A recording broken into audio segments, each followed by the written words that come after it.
Hi again, everyone. I'm Ollie Matthews. This is Refuge from Narcissism. This refugee video is sponsored by contribution from Anonymous. And Anonymous gave me a contribution and said, hey, pick something.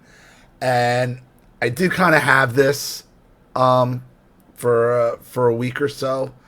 It's a good time to talk about it. It is a crazy story out of California about a murder. And that's where I'm going to leave it right there. They're not very long articles. This is from, these were just updated June 8th, 2022, kind of a where are they now, and it's a nice synopsis. But it is absolutely crazy. And all the tenets, so many of the tenets of narcissism and other things are in here that I'm going to get to. So, Ron Priestha murder. How did he die? Who killed him? That's him. With lies, betrayal, greed, and duplicity at every step of the way, the case of Ron Priestha's horrific June 2008 homicide can only be described as equal parts twisted as well as gripping. After all, as carefully chronicled in the Seduction podcast series, it's essentially a tragic love story that plays out like a film noir where lust, obsession, and manipulation are both expected yet surprising. So now, if you wish to learn more about the same, including the details of who Ron was and an individual as well as his vicious murder and indisputable assailants, we got you covered. How did Ron Priestha die? At the age of 54, Ronald Ron Roy Priestha had not only created a good life for himself and his family in Garden Valley, California, but he was also a well-liked, hard-working local. There was actually nobody that didn't hold him in the highest regard within the community, and some even believed that he was so kind he would give a person the shirt off his back. According to his two daughters, Ron always tried to focus on the good in people, whether he knew them or not, which is why his sudden death generally shook the entire El Dorado County to its very core. That's Patty there. It was June 25th, 2008, when authorities responded to a blaze near the Chili Bar Canyon area of Highway 193, just to find Ron's charred remains inside his completely burnt-out vehicle. His identity was confirmed by the coroner's office quickly, and although it initially seemed like his passing was the result of a freak accident, the blood near the scene told a different story. His wife, Patty, who had reported him missing earlier, insisted he had no enemies. Yet the fact that Ron's skull was shattered made the detectives speculate his crash into the deep ravine was intentional. Who killed Ron Priestha? Ron's wife, Patricia Patty, and her lover, Jamie Ramos, are responsible for his murder. While she was 47 at the time of the incident, the latter was just 21, younger than any of Patty's children. Imagine being one of her daughters, or being any of her daughters. 47-year-old woman going after a 21-year-old guy. Son-husband issues, anyone? Son, husband, someone looking for a mommy wife.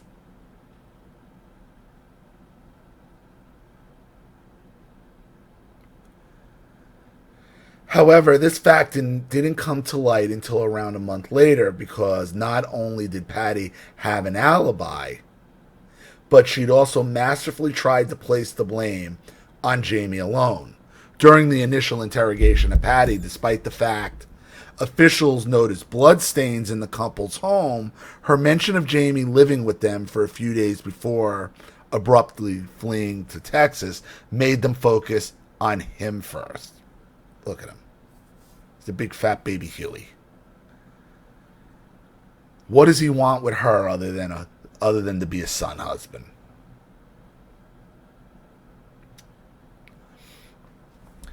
That's when a co-worker from the California Conservation Corps came forward to reveal Patty's affair with Jamie, her trainee. But she managed her trainee. So not only is she banging a 21-year-old, she's his boss. Could you get any more paternalistic? Not only you want a mommy figure, you want a mommy figure that's your boss as well. I mean, this guy is completely son husband out.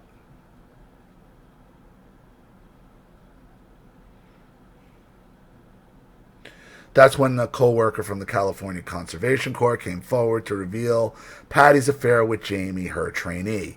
But she managed not to implicate herself too much here as well. She originally denied ever being involved with him, yet ultimately claimed she decided to call things off days before her husband's demise, owing to Jamie's behavior and Ron's knowledge of the liaison.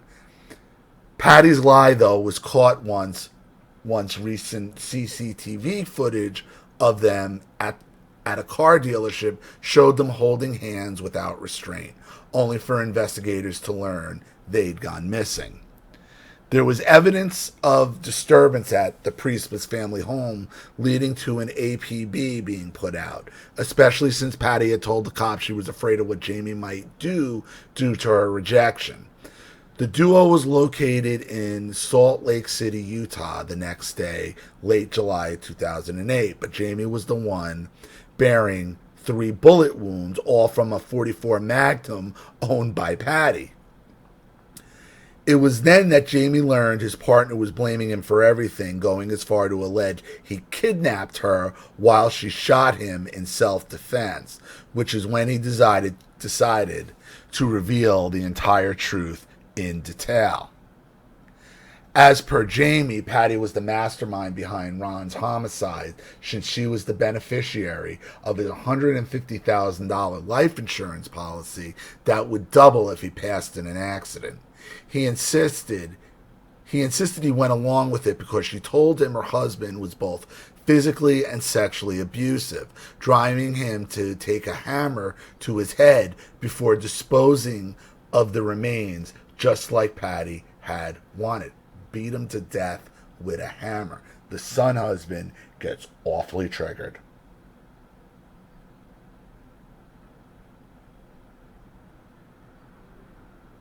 Son husbands are dangerous. You don't know. You don't know what they're going to do for their new mommy, for their new mommy wife, who they can have sex with.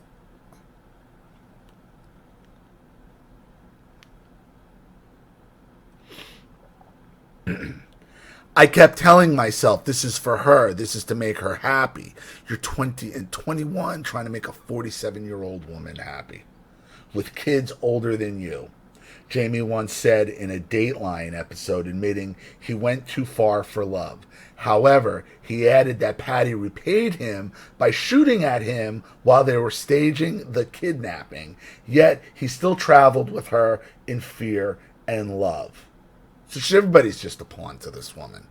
Everybody is just a pawn. She just wanted the money.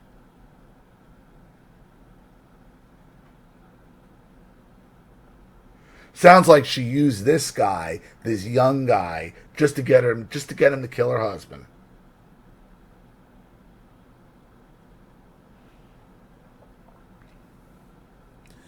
Eventually, while Jamie pleaded guilty to first-degree murder in connection to Ron's case, Patty pleaded guilty to both first-degree murder as well as the attempted murder of Ron and Jamie, respectively. Where is Patty Priestha now? And this is how they go. Some of this is going to be a little repetitive. When the charred remains of Ron Priestha were recovered from his equally burned vehicle near a canyon in California in 2008, no one could have expected his wife to have had a hand in the matter, but she did. In fact, as explored on the Seduction podcast, Patty Priestha was the one who masterminded the entire homicide, only to have her lover, Jamie Ramos, execute the same through manipulation. So now, if you wish to learn more about Patty's cold offense, handling of the horrific matter, exact motives, as well as current whereabouts, we've got the essential details for you. Who is Patty Priestha? It is unclear when and where Patricia Patty Ann first came across Ron Priestha. We do know they eloped without a word to even their closest family, which caused a bit of a strain. Ron's daughters in particular didn't like that their stepmother, as they believed her to be a liar and a fake, and took advantage of their father and then cheated on him, as per an early 2010s Dateline episode. They'd caught her straying once before and knew she was likely to go down the route again, owing to the effort she placed into her appearance. Yet they had no idea it would take a dark turn. This is putting effort into your appearance? Really? She looks like Honey Boo Boo's mother.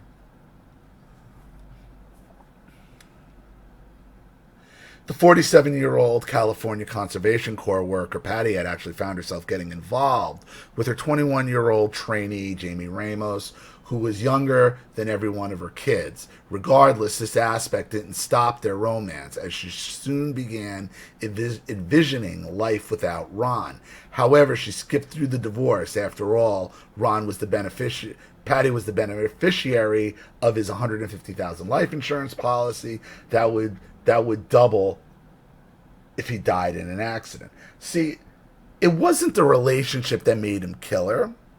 It wasn't the relationship that made, oh, I'm in love. She did it for the money, because if it was for the relationship, why did she try to shoot him as soon as he killed him? As soon as Jamie killed Ron, she shot him 3 times. Does that sound like out of love, or does that sound like I'm doing it for the money?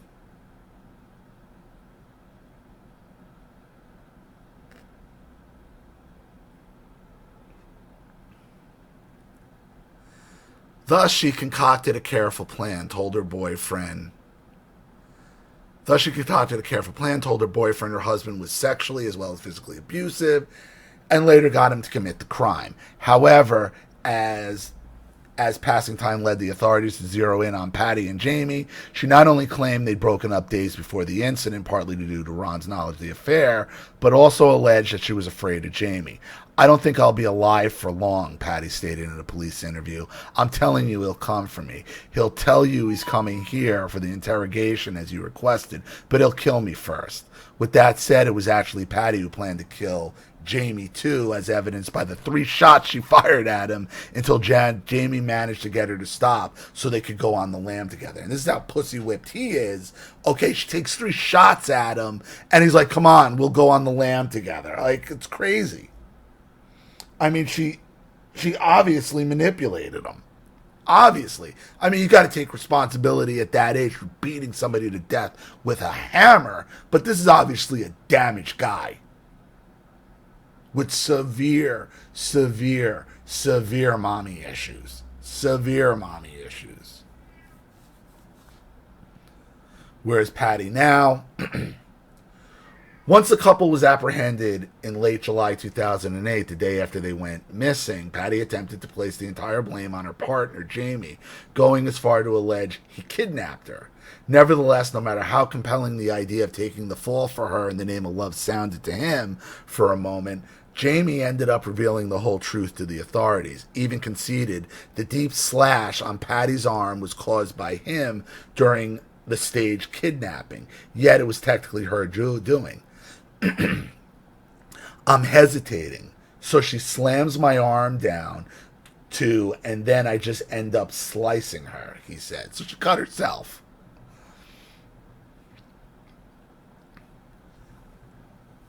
Both Patty and Jamie were arrested on the same day, with the former pleading guilty mere days before her February 2010 trial in exchange for a lighter sentence.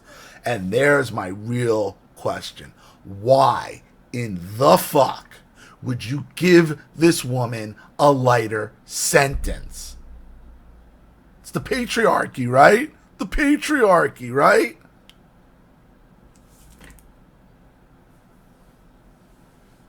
The patriarchy, right? Why are you cutting her any deals? It seems like you got her dead to right. But the patriarchy, though.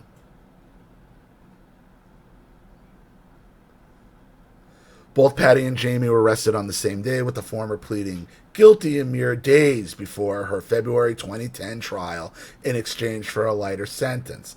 Aside from the fact that Jamie had agreed to testify against Patty, this could also be because further investigations uncovered evidence indicating she'd previously asked others to kill her husband as well. So it wasn't for love.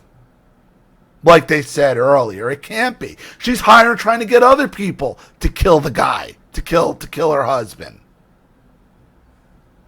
So why would you cut a deal with her? Why?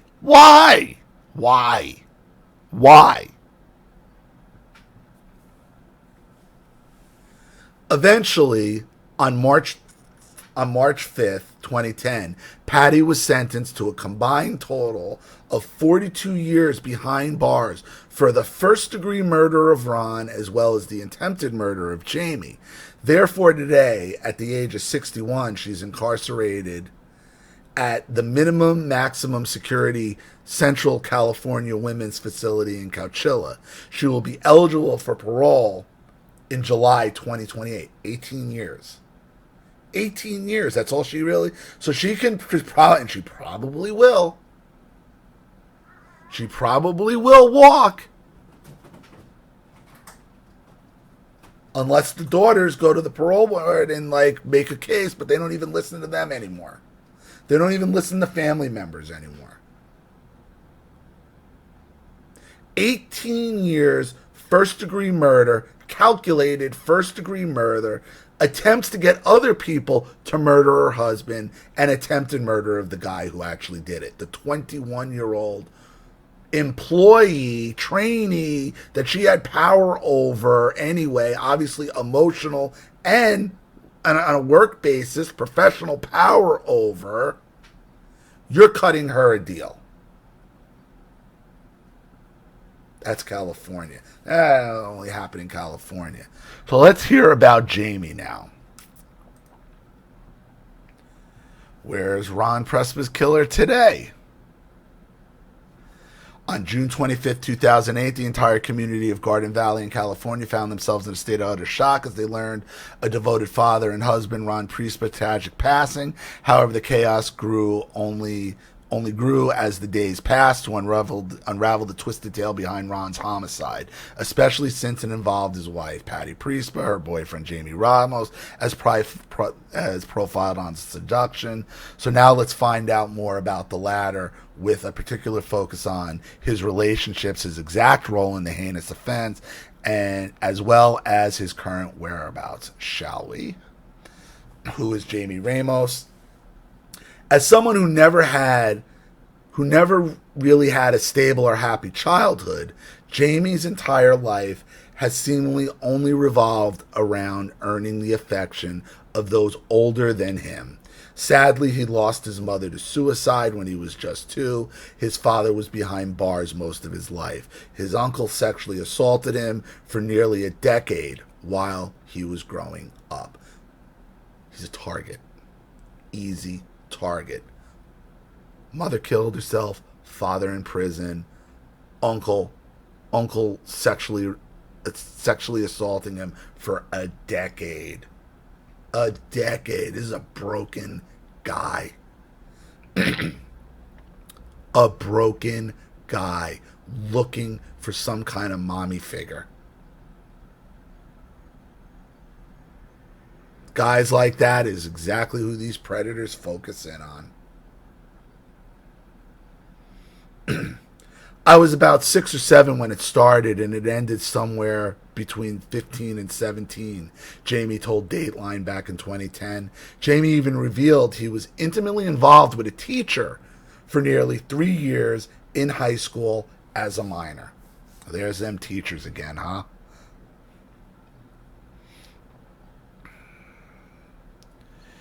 Yet it was only once 21-year-old Jamie joined California Conservation Corps and got Patty Patricia Patty Priestha as his mentor that he believed he finally found the mother figure he had been seeking.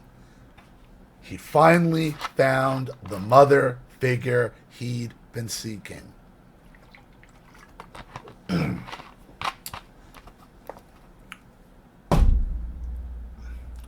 When the son husband's seeking a mommy figure and it ends in murder.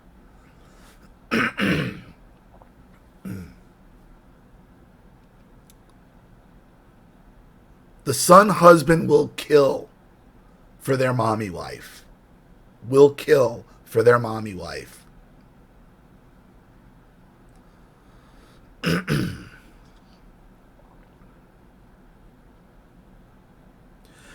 I gave her my whole life story from the beginning to end. I've given her things that my family doesn't even know about. She made me feel like a man again, he said in the NBC series. Therefore, despite their 25 plus year age difference and him being younger than every single one of Patty's kids, the fact that their connection evolved into a romance within weeks felt almost natural to them. No, not to them. See, whoever's writing this, you don't get it. She wasn't in love with him. She used him from the get. She used him. She targeted him. She was looking for a weak man who she could manipulate to kill her husband so she can make $300,000. It's about the money. It was about the money. That's all it was about. Everybody in this woman's life, I promise you, was a complete and total pawn. And I'll say this about Ron. He probably should have fucking stood up to her and tossed her out, obviously, decades ago. But I'm sure there's a big part of him that enabled her bullshit. It said at one point this guy was living in the house with him. What man would allow his wife to bring home a 21-year-old man to live in your house from work? Crazy. Said he's a nice guy. I mean, it said he's a nice guy. He'd give you the shirt off his back. But come on, dude. Come on. You were married to her for how long and you had no idea? Come on. Come on. And she was already soliciting other guys to kill him. Sure, the signs were there. Had to have been. And I'm not blaming him for his own death. Of course not. Of course not. But when you ignore the red flags,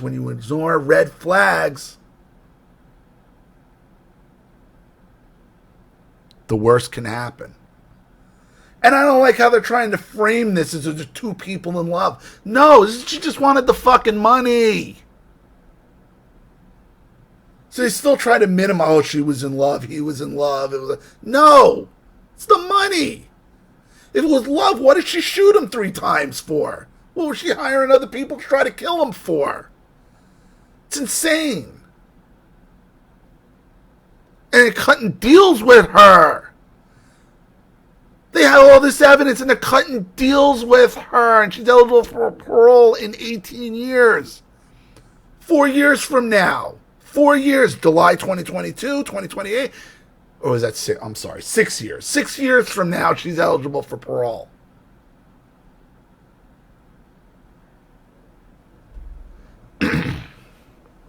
Unbelievable. Tell me more about the patriarchy, though. Please. Please tell me more about the patriarchy.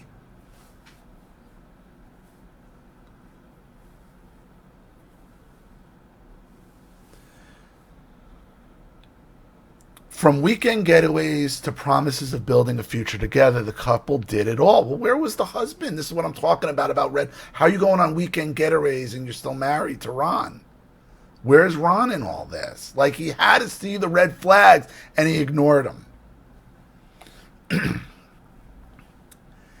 After Patty told her partner, Ron, was physically and sexually abusive, Jamie proved he'd do anything for her happiness. She may have masterminded the murder, and and he may have hesitated to execute it, but Jamie did eventually bash Ron's head with a hammer before burning his body near the Chili Bar Canyon in June 2008. He was even ready to take the fall for Patty because that's how much he loved her. That is, until his grandmother, the woman who raised him, urged him to tell the truth. So he did.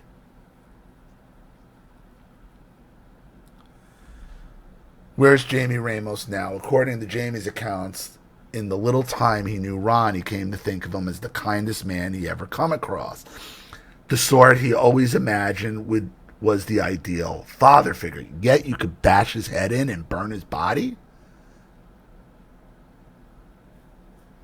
However, once Patty pushed him to go through with their plan on that fateful evening, alleging again that Ron had raped her, Jamie got triggered to the point of no return, especially since he endured the trauma of abuse. We should mention that once all these details came to light in court, a grand jury member said, "I don't think that young man would have ever harmed a fly in his life, but for the fact that he ran into Patty."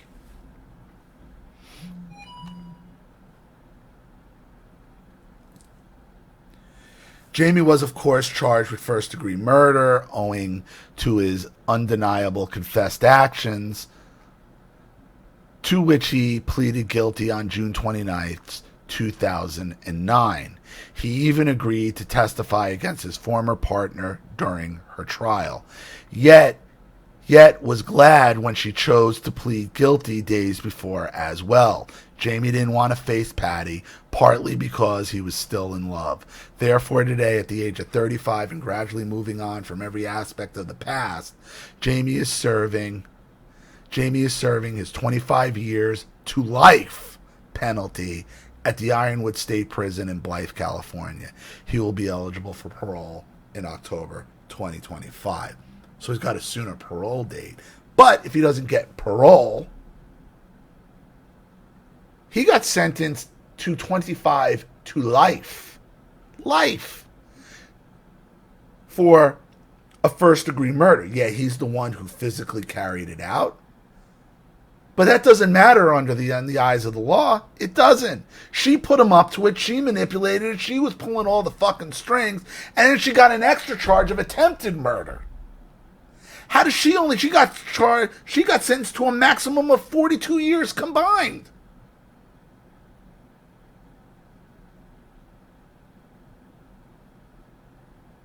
On top of that, she was seeking out other people to fucking kill him. Really? Tell me more about the patriarchy. Tell me. Want to hear all about it. Want to hear all about male privilege. I want to hear it. I need to. Please. They don't talk about the daughters. I wish we could hear more from them. But could you imagine what it must have been like being raised by this woman? A pure predator. Seeking out, and it's for the money. Don't buy this narrative. It's for the love. It's not. It's for the money. But in this society, they don't want to go that far because it's a woman, and it's easier to say, oh, it's a woman in love, and on. No. This is cold. This is calculated. This is for money. And she goes and tries to kill the guy. Kill the guy as soon as he does it. So how is this about love?